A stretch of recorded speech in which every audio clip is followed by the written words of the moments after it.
step inequalities, write down this inequality and also the number line underneath it. X plus 3, this symbol right here means is greater than 2. So remember, with inequalities, they're not equations. This is not an equal sign. So this side does not have the same weight as this side. In fact, the value of x and 3 is more than the value of 2. So this does not have equal weight. But when we solve these, what we're going to do is solve them as if they are equations first. So x plus 3, that's the side that we're concerned about. So we want to, how do we get rid of the 3 positives? Well, we have to add 3 negatives to both sides. So that leaves us with just x, because those zeroed out, is greater than 2 positives and 3 negatives is negative 1. So what that means is that any value for x, anything that we substitute in for x that is greater than negative 1 will work in this situation. So let's solve that. I'm going to rewrite my equation. X plus 3 is greater than 2.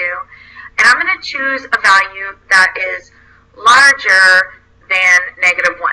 I'm going to just go with positive 1. So instead of x, I'm going to put in 1 plus 3 is greater than 2. Well, what is 1 plus 3? That's 4. And 4, yes, that works out, is greater than 2. So any value that's greater than negative 1. Now notice, this is just a greater than symbol. It is not greater than or equal to, which would look like this. So if I try to actually put in the value negative 1, let's see what would happen. So if I put in negative 1 plus 3 is greater than 2, negative 1 and 3 is 2, and 2 is not greater than 2, it's equal to. Equal to 2. So that's not a true statement. So the solution to this is any value for x that is greater than negative 1. So the way that we graph that, we go to our number line, and I'm going to use an open circle for negative 1. And I'm going to shade in everything that is greater than negative 1 on my number line. So that what this means is that any value that's bigger than negative 1, any values to the right of negative 1 would make this a true statement. And I'm using an open circle because it does not include negative 1. My solution does not include negative 1, so I'm using an open circle. Okay, now let's look at this situation. We have 4 is less than or equal to. The line underneath that means or equal to. So less than or equal to 2x. So the way that we would solve this, I'm worried about the right side of my equation. 2 is multiplied to the x. So how do you undo that? You undo it with division. So over here I have to divide. My 2's divide out to 1, so just 1x is greater than or equal to 2.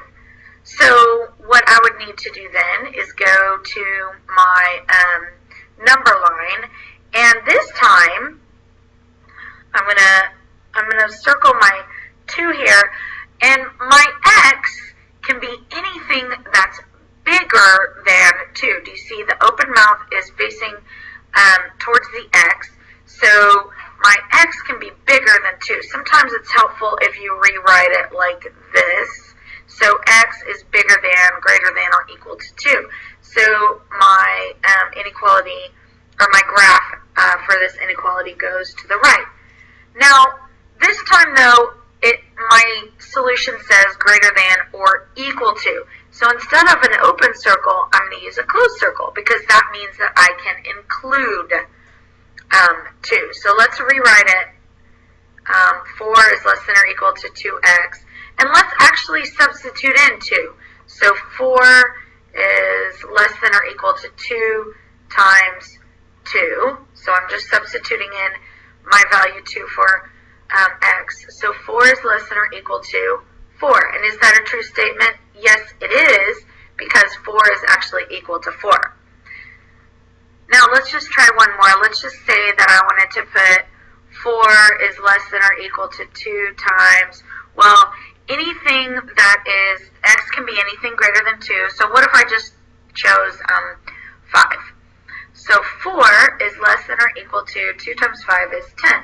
And is that a true statement? Yes. 4 is less than or equal to 10. Okay, last situation here. We have negative 3x is greater than or equal to 9. So if we were to solve this, we would divide by a negative 3 and divide by a negative 3. So I would think that x could be greater than 9 divided by negative 3 is negative 3. So I think that x can be anything greater than negative 3. So let's go ahead and see what happens. Negative 3x is greater than 9.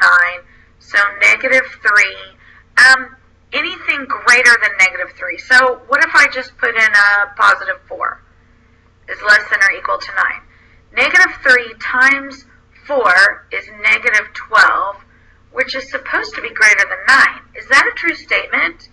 No, negative 12 is less than 9. So whenever you are dividing by a negative number, so see how I'm dividing by a negative 3 and dividing by a negative 3, what you have to do is take your inequality symbol and flip it this way. You have to do the opposite, because dividing by a negative number means that you are dividing by, it means that opposite. So we're going to do the opposite of our inequality symbol. So x has to be less than negative 3. So negative 3 times, instead of x, I'm going to put in something that's less than negative 3. I don't know, let's say negative 4.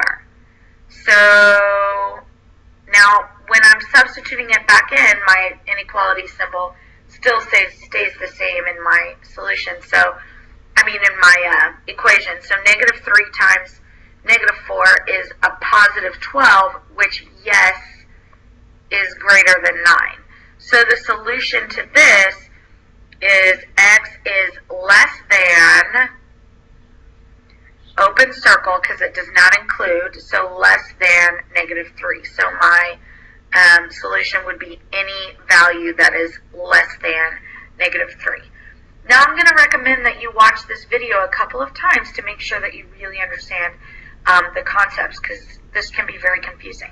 And then I want you to write these notes down to make sure that you remember some important things. Solve your inequality as if it is an equation, and reverse the inequality symbol if you are multiplying or dividing by a negative. So anytime you're multiplying or divided by a negative, I always recommend circling the inequality symbol to help you remember. And then when graphing inequalities, it's an open circle if it does not include the value. So in other words, if your symbol looks like this or like this, then you're going to use an open circle. And use a closed circle to show including. So that would be greater than, less than, or equal to. So if your symbol looks like